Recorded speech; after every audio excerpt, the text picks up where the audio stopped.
Oi, gente querida, seja bem-vindo mais uma vez ao nosso estudo do livro de Mateus.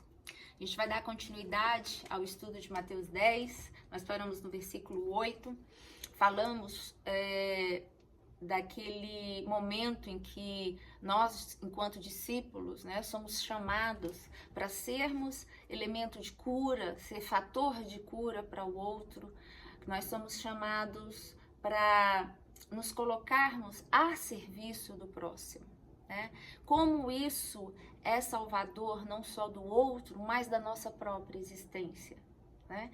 Isso só é possível quando o discípulo ele se abre para essa possibilidade, a consciência dele se abre para isso, e o coração dele vai se tornando um coração piedoso, um coração misericordioso, de fato, né, um coração como o de Jesus, né? Lá em Mateus 9, que ele olhou para aquela multidão e teve compaixão.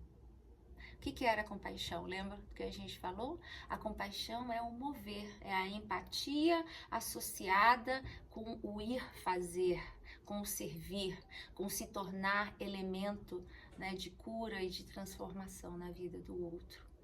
E o bom dessa palavra, de todo o Evangelho, né, é que cada momento ele vai nos trazendo a sabedoria que é necessária para a gente viver com pertinência, né, para a gente viver com humanidade para essa hora, para esse chamado, para esse tempo, né? Então, abra o seu coração, abra a sua consciência e não perca tempo. Deixe Jesus falar com você, tá bom? Bom, aqui em Mateus 10, no versículo 8, né? A gente está falando do ir, né? Do envio de Jesus para os seus discípulos. E para eles irem pregar o evangelho, Jesus deu algumas orientações éticas, né? Porque é importante isso, gente, na caminhada. A gente precisa ter uma postura ética diferenciada.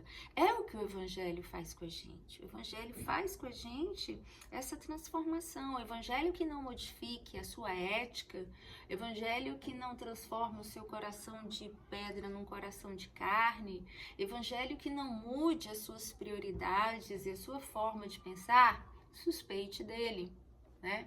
Que não torne você um ser mais amável, e eu diria até mais inteligente mesmo, né?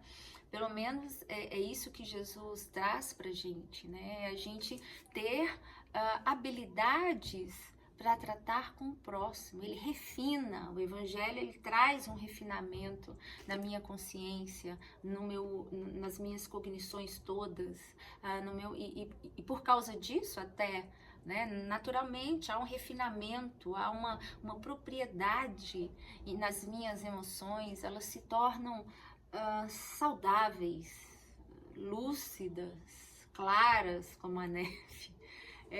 Se a gente vai falar aqui vai sair poesia, mas deixa pra lá, isso é para outra hora. Bom, lá no versículo 8, Jesus vai falar, aliás, vamos voltar para o 7, né, para contextualizar aqui, que foi o que eu já falei.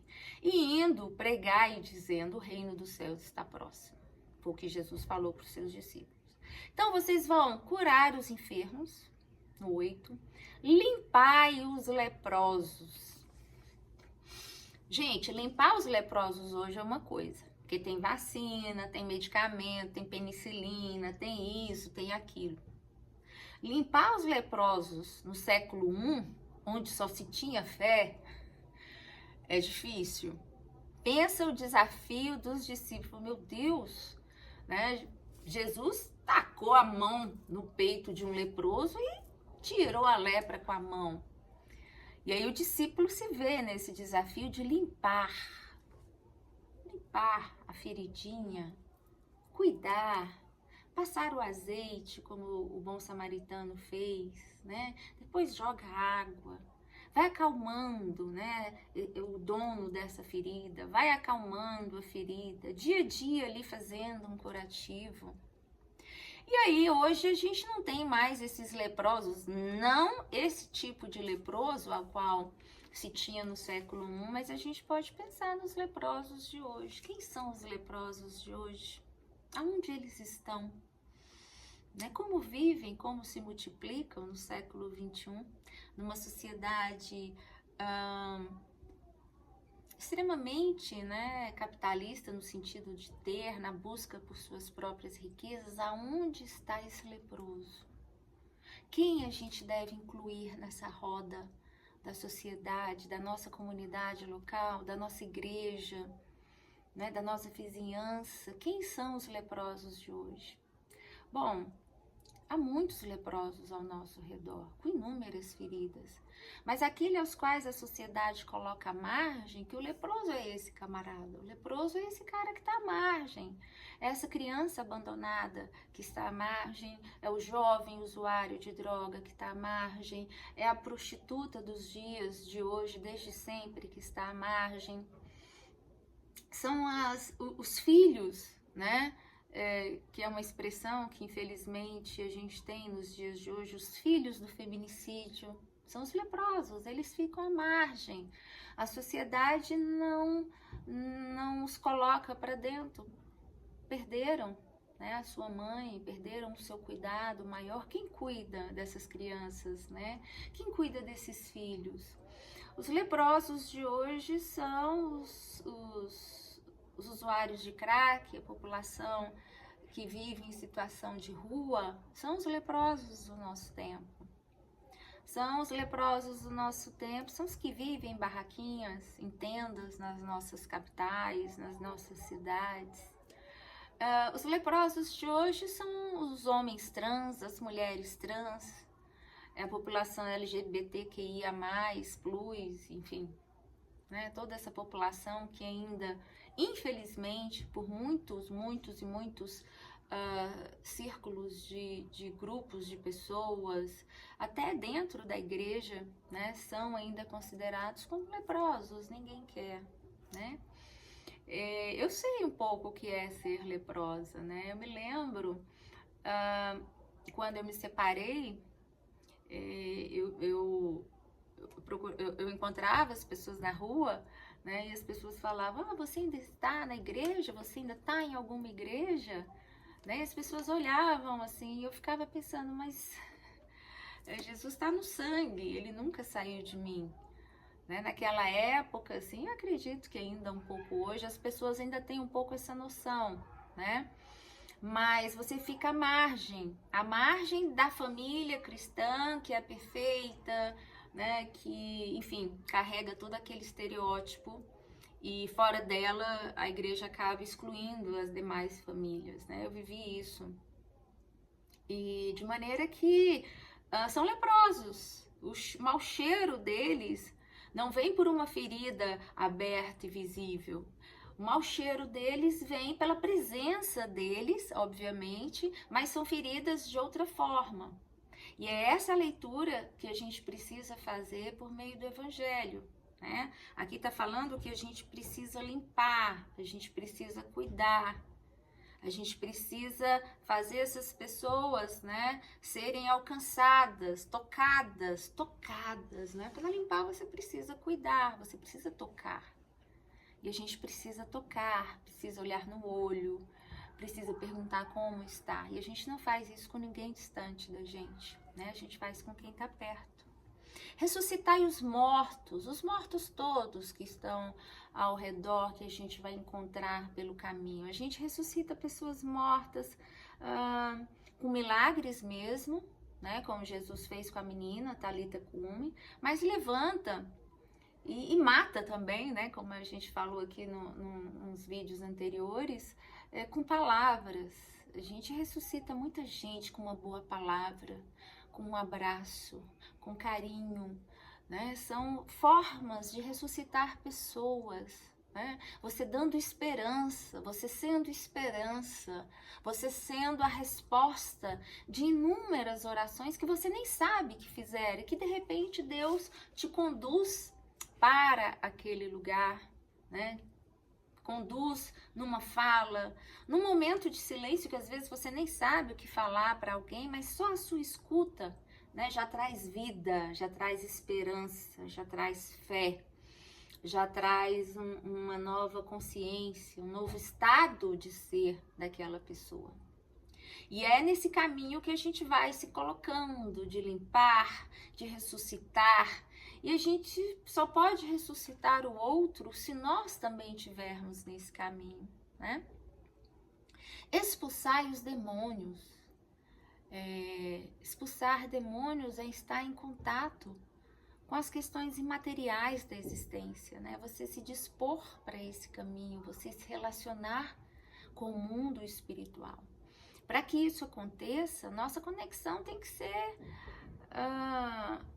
o mais próxima possível. A gente precisa interpretar bem a vida. A gente precisa interpretar com o Espírito de Cristo. Eu sempre peço a Deus que todos os dias Ele me ensine a interpretar o que me acontece, o que acontece com o outro, o que eu posso fazer, e discernindo, né? O que é uma pessoa doente, o que é uma pessoa com demônios. E para você lidar com as camadas espirituais, você tem que ter esse conhecimento, você tem que ter esse discernimento, né? O discernimento, ele não cai. Puf, hoje eu acordei com esse discernimento. Não é assim. É vivência, é prática, né? Nem sempre é tão fácil você discernir o que é. Tem pessoas que estão adoecidas mentalmente e agem como se estivessem possessas, né? E há pessoas que estão possessas que agem naturalmente, inclusive. Normal, né? Você encontra pessoas que não dão o menor sinal de que tem ali uma possessão, que não é aquela possessão que, né, entorta as mãos, não. São super funcionais, pessoas que têm o domínio da linguagem, do olhar, se servem muito à funcionalidade das suas rotinas e, no entanto, estão possessas, né? Você discerne espiritualmente que aquela pessoa também guarda uma possessão maligna. Então, veja bem, essa é uma caminhada que leva grandes desafios, né? É uma caminhada que ela leva responsabilidade. Ela tem que levar também o que Jesus vai dizer para Pedro, né? Tem de bom ânimo, né? O desejo de fazê-la, de atuar e saber que os desafios serão imensos. Saber que os desafios, eles se expressam de forma muito humana, limpar os leprosos, curar os enfermos, né? Muitas vezes é aqui, ó, na pele, é a sua humanidade fluindo. E Jesus junta na caminhada a sua humanidade com o seu conhecimento espiritual, com a sua conexão com o reino, com o que você carrega e se permite ser em espírito, né? E essas coisas vão se imiscuindo dentro de você. E daqui a pouco você pode dizer como Jesus, né? Eu e o Pai somos um.